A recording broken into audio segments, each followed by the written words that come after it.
Hi, everybody. Welcome to Google Plus Sign-In for iOS developers. I'm Silvano Luciani, and I'm a developer programs engineer for the Google Plus platform. I'm Xiangtian, and I'm a software engineer for Google Plus iOS platform. I'm not a native English speaker, so I have been rehearsing this talk many times to make it crystal clear to you. And I'm Italian, so I might say things with a funny accent. Please forgive me.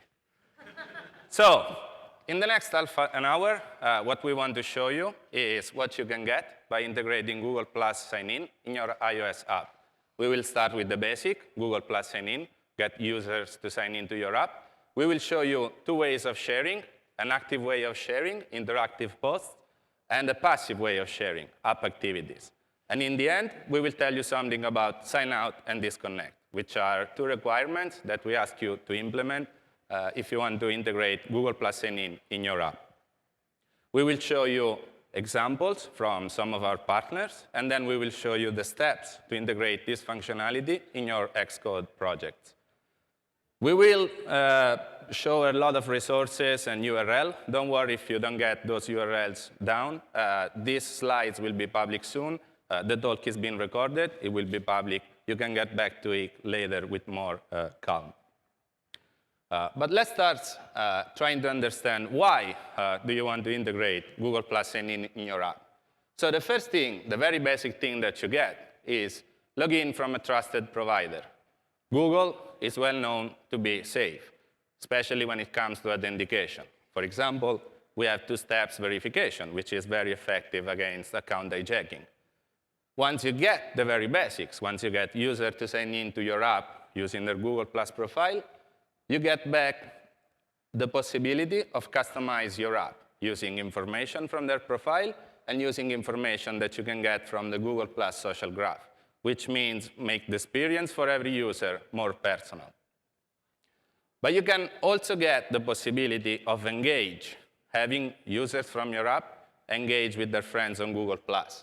This means interactive posts, content shared from your app, with an action that will drive engagement and adoption back to your app, and app activities, which means activities that the users are doing on your app, written to Google and surfaced in many different ways. As I mentioned, that's adoptions back to your app. So let's start from the very basic, Google Plus Sign-In. I will use one of our partners as an example, Banjo. They were here in the sandbox today.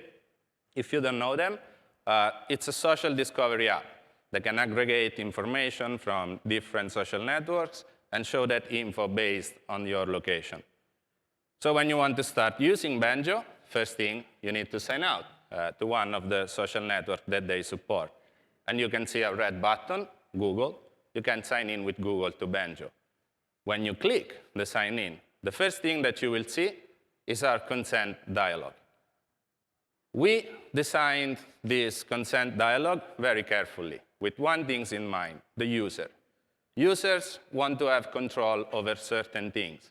And one of the most important things for the users is controlling which of their friends will be shared with an app, which is why, as you can see in the first line of the consent dialog, they can click Edit List, and they can edit, add or subtract circles from the circles that will be shared with your app.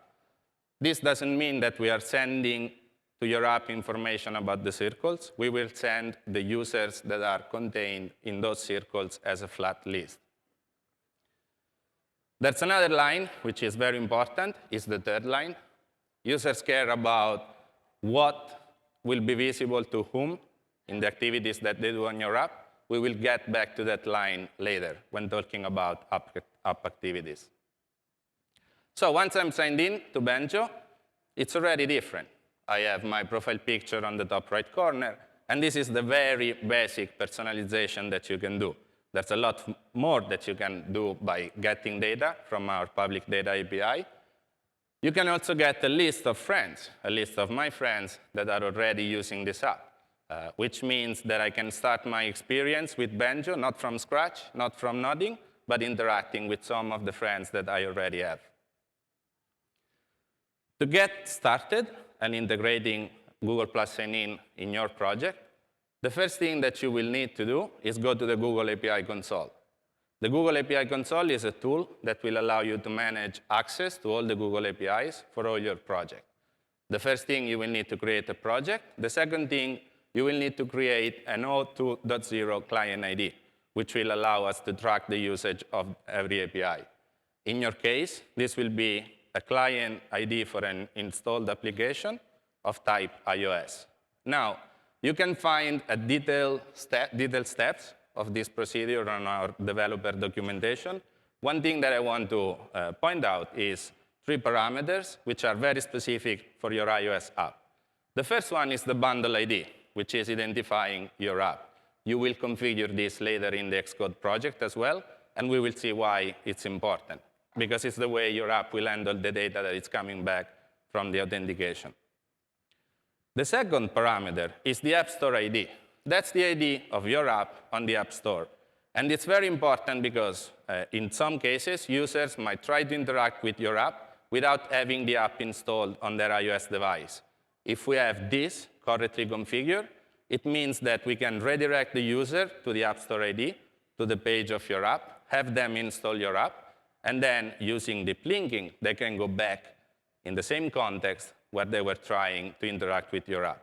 Now, I've just mentioned deep linking. How many of you know what deep linking is? Good number, good job. So the third thing that you can do here is enable deep linking. And deep linking will allow you to specify strings. The format is up to you. You can determine whatever format is better for your app. And this will allow you to bring the user in the exact context where they wanted to interact with your app, which could be a specific view where they can perform a specific action. And we will see more about this later. Now you have registered your app in Google API's console.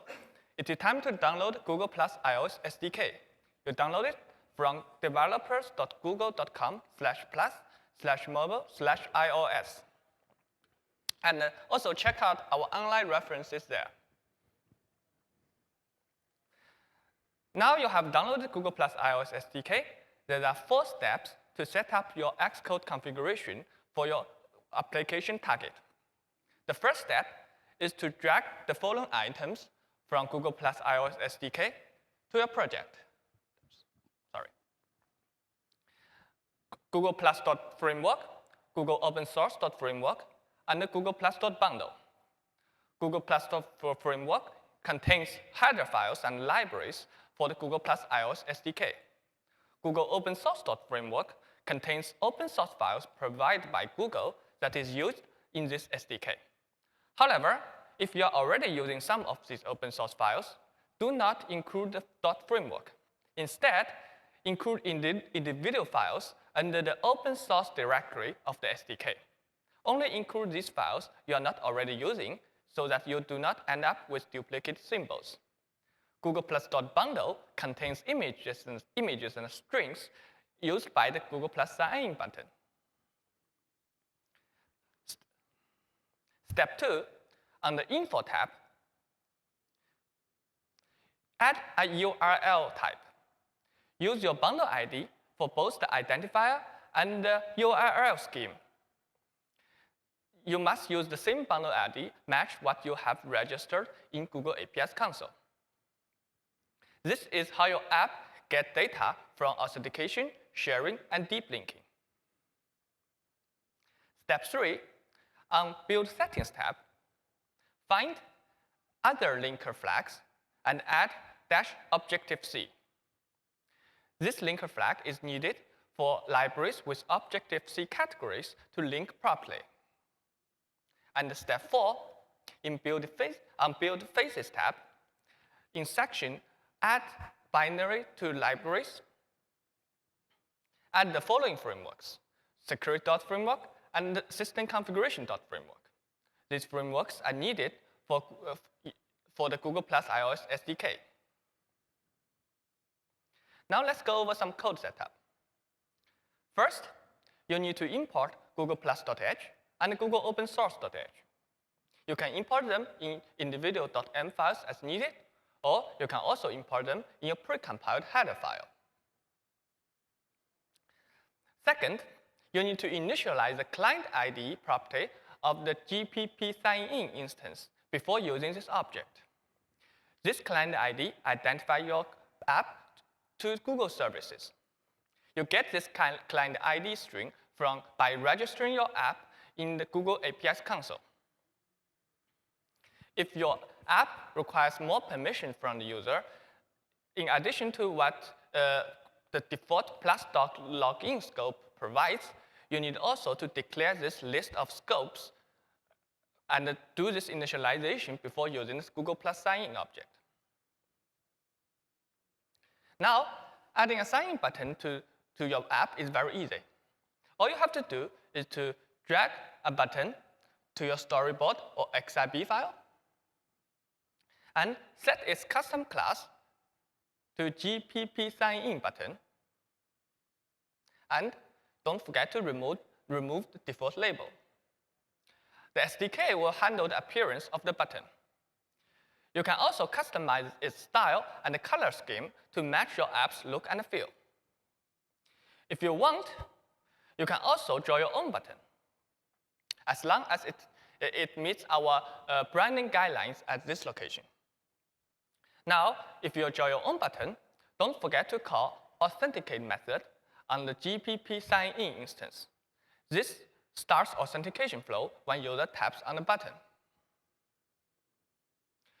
To complete the authentication flow, you need to do two things. First, in your app delegate, let GPP URL handler to handle the incoming URL. Second, one of your classes must implement the GPP sign-in delegate protocol. For example, your relevant view controller class. And you need to assign an instance of this class as a delegate to the GPP sign-in object. In this class, you implement method called finished with auth. This method will be called when the authentication flow completes.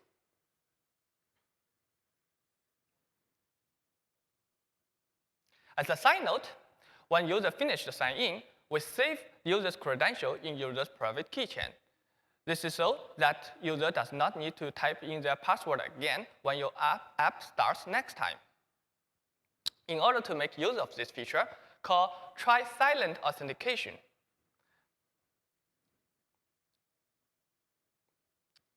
There are two tips I would like to offer for this sign-in flow. First, user will be redirected to another app to complete sign-in, so that user will type into their username and password in another app.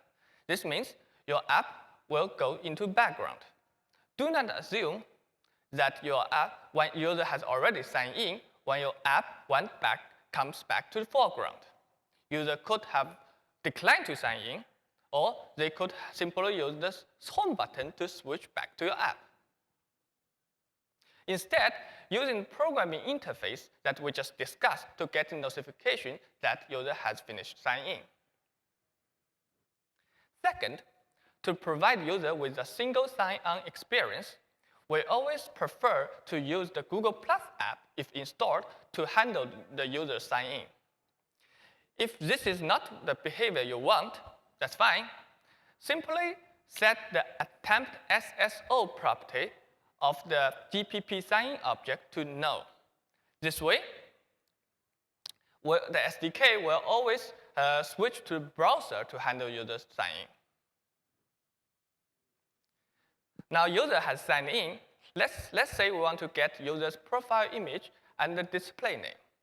To do that, we need three objects: a service, a query, and a completion handler. The service object identifies which Google service you're accessing. In our case, it's the Google Plus service, which you should have enabled in Google APIs console for your project. We get this object by calling plus service method on the GPP sign-in instance.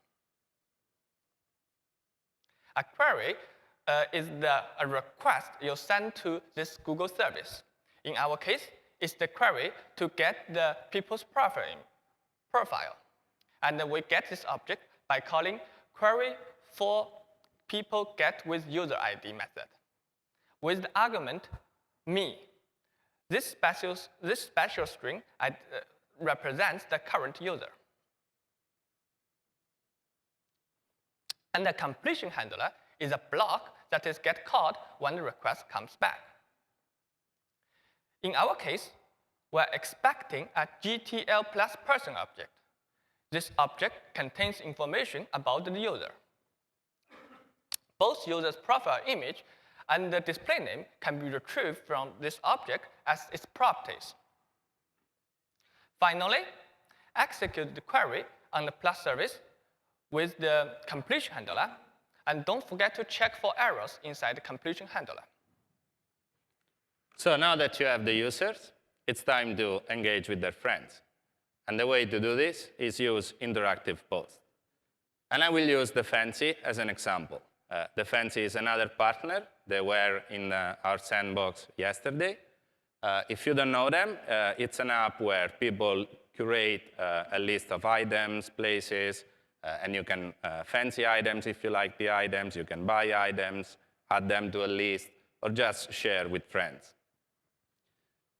This is an example of things that you can find on the Fancy. A very fancy watch, I have to admit, on the bottom, and the USB hub house, which is one of my favorites.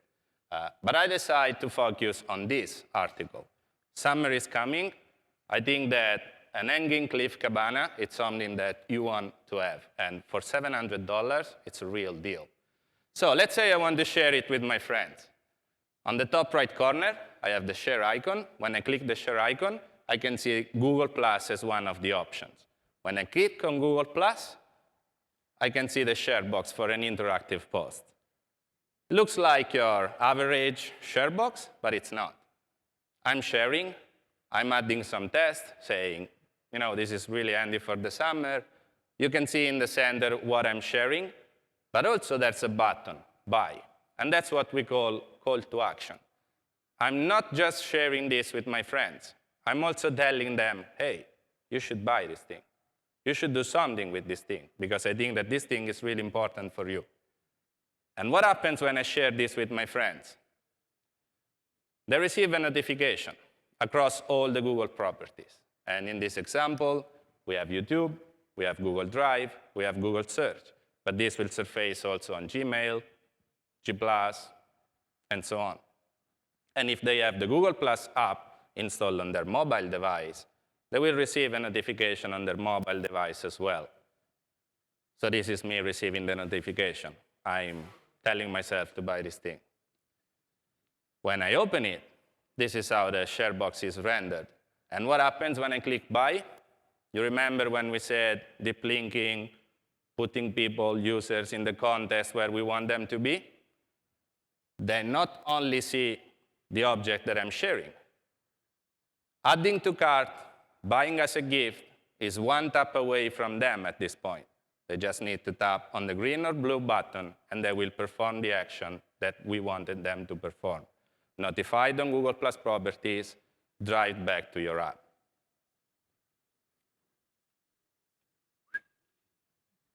Sorry. So, to share from your app, the first thing to do is to get a GPP share builder object. And use get this object by calling share dialog method on the GPP share instance. This GPP share builder object allows you to set parameters for your share dialog. One of the parameters you can set is the preview text, which allows you, as the developer, to pre-populate text for the share dialog so user does not have to start from scratch. You can also set a URL to share. The share dialog shows a preview of the content of this URL so user knows what they are sharing. Now, to make it an interactive post, you need to call a method named setCallToAction button with label. This method adds a call to action button to the post. A call to action button consists of 3 parts. First, a label, which is one of the predefined tags on our developer site that best describes your action. in our, for example, bookmark. Second, a URL, which must be on the same domain as the content URL. And lastly, an optional deep link ID. The deep link ID is a string understood by your app that navigates into a particular view of your app. This is so that when user taps on the call to action button, they are taken directly into the right place inside your app. If your app is not installed, the user will be prompted to download and install your app, and then they are taken directly into the right place inside your app. Deep linking is cross-platform. In order to make call to action, in order to make an interactive post shared from your iOS app handled by your Android app and vice versa, make sure that your OAuth2 clients for your both iOS and Android apps in the Google APIs console are in the same project. And also make sure that both clients have deep linking enabled. And finally, call the show method on this GPP shared builder instance, and a share dialog will be displayed to the user. So after the active sharing that you've seen with iterative posts, users want to share something with their friends, we go to passive sharing, app activities. And I will use Flixster, which is another of our partners, and they were in the sandbox today. If you know Flixster, it's a community where users can share reviews and ratings on movies, and they can also invite each other to go watch a movie somewhere at some time. So an app activity, it's something that the app is writing to Google on behalf of the users. The user gave consent to the app when they sign in to Google. And this time, we will focus on a different part of the consent dialog. As you can see, it's showing us which type of activities Flixster wants to write. And it's asking us who you want to be able to view these activities on Google. And again, we can choose all our circles. We can choose some of our circles. As a top-level option, we can choose to keep it private. There are some things that we want to keep it private, and we don't want to share with anyone or be visible to anyone else. We can do it right here. To show what app activities are about, we have an example of a movie on Flixster. And from here, there's two things that will trigger an app activity to be written. The first one is I can say that I want to see this movie. That will trigger a one activity. Or I can add a rating for that movie, and that will trigger a review activity. I mentioned two different types, want and review. We have 10 different types. As you can see, some are more generic, some are more specific. If you have compelling use cases that are not in this list, please let us know, and we will consider if it's worth implementing your use case. So what happens after Flixster has written app activities? Well, the first place where we started surfacing app activities is the profile. So as you can see, there's a list of things that I did on Flixster, movies that I want to see, movies that I reviewed. This is visible to all the people coming to my profile that I selected in the consent dialog. And as you can see, I can check to whom these activities are currently visible. What if I change my mind? I can choose to go back and edit the circles again, make this wider or smaller. What happens if there's a specific activity that I want to share with more people? I can do it from here. I can actually do many different things. I can delete the activity. I can report the activity as spam if I don't like what the app is doing. But if I press the button in the middle, at this point, I can share it to Google+ with the public or with the circle of my friends that I know they like to destroy walls with a hammer. There's another thing that we started doing and that we announced a couple of weeks ago, which is search integration. So we started surfacing activities from the users in Google Search. So if we search on Google for Flixsters, on the right, you can see that we are telling you which are the most popular activities on Flixster by Google users. And if you click on any of those activities, they will go back to the Flixster website. Before your app can write app activities, you need to declare all types of app activities your app is about to write before user signs in. This is so that user has a chance to review the list of app activities.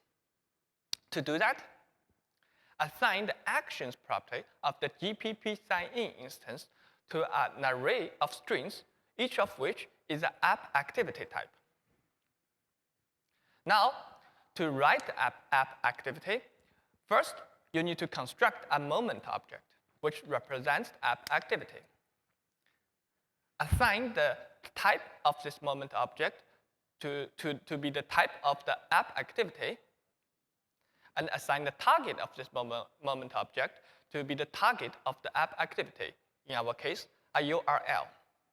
Please note that we require certain schema.org microdata on the content of this URL. Refer to our developer doc for more details. Now, with this moment object, it's time to construct a query object. We'll construct a query object to insert this moment object. And this query consists of 3 objects. First, the moment object that we just constructed. Second, a special string me, which represents the current user. And third, a constant for the default collection. Now, again, execute the query on the plus service. And in the completion handler, you can check whether your app activity has been successfully written or not. So the last thing, as we mentioned, is something that we ask you to implement in our developer policies: sign out and a disconnect functionality. Now, how many of you know what sign out means? I hope everyone. Sign out means that when the users are signed into your app, they get a personalized experience. When they are signed out, they don't. So you don't show them in the app any data that you retrieve from their profile and that is specific to their profile. Disconnect is something different. It means that the user tried your app, it worked for a while, the love is finished. They don't want your app anymore. They want to delete any link between your app and their Google Plus account. So for you, this means that you also need to delete all the information that you obtain from the Google Plus API. Now, there are some important exceptions to this. For example, if you need to keep some information to comply with laws or regulation, let's say as a proof of purchase, you can do it. And you can find more details at developers.google.com/plus/policies, all that you can keep and all that you cannot keep.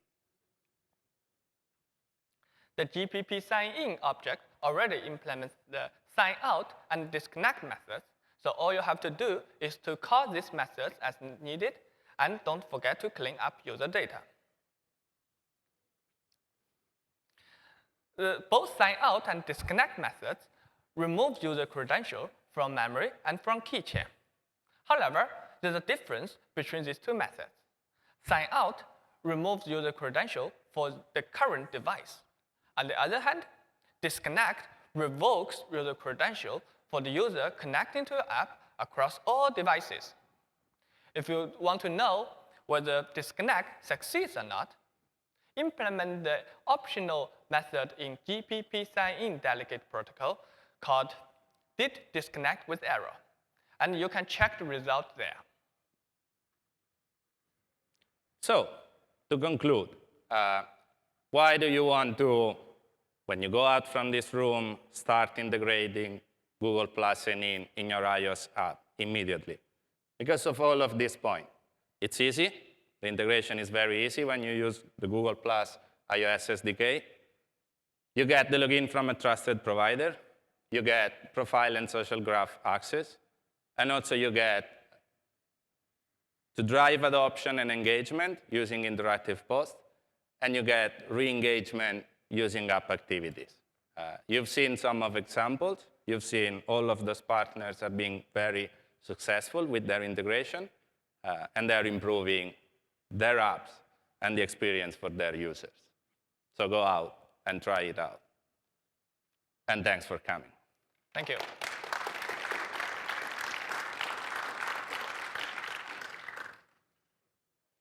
Now, if you have any questions, please use the 2 mics. And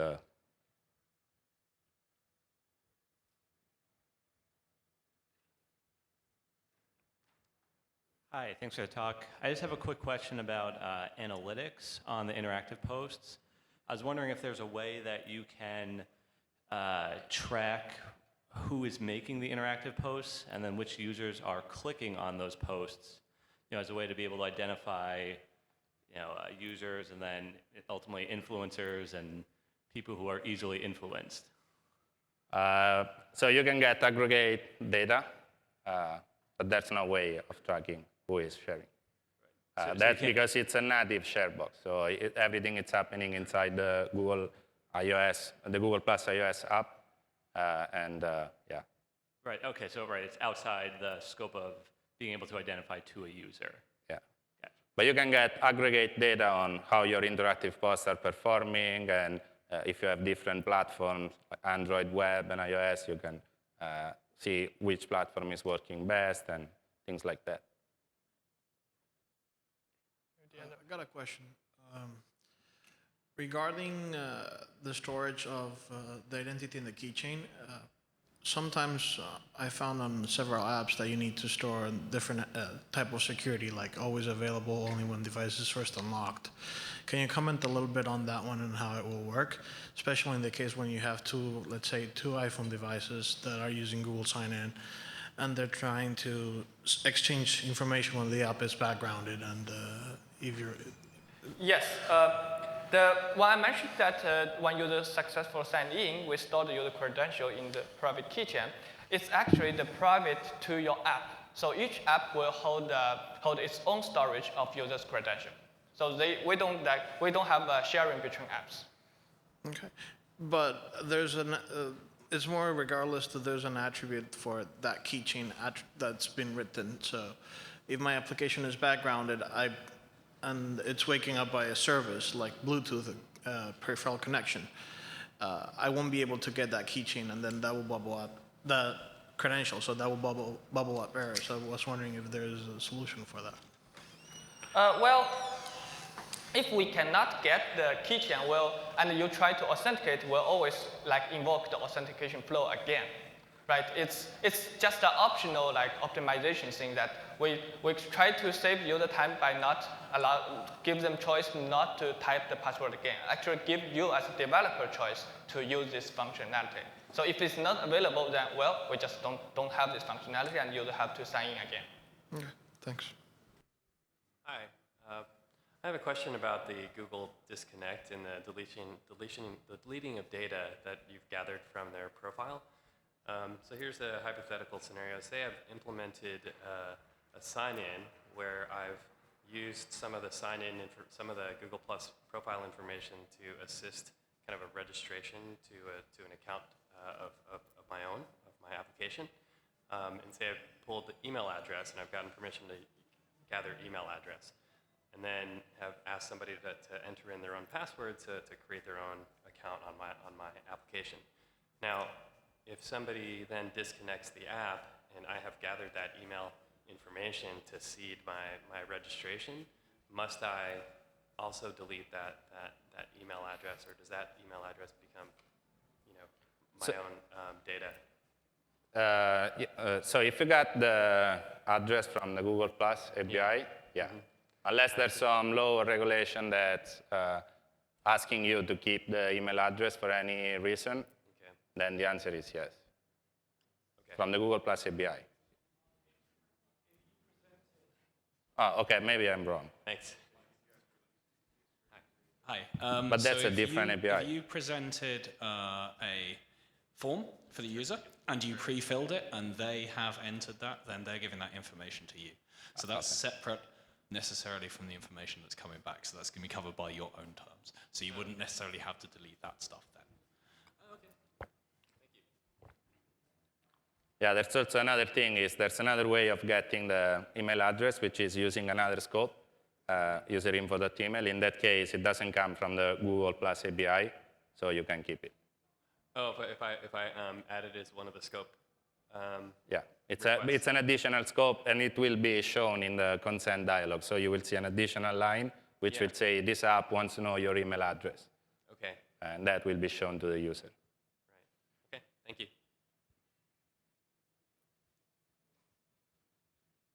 I think that's it. Yeah. Thanks. Thank you. Thank you.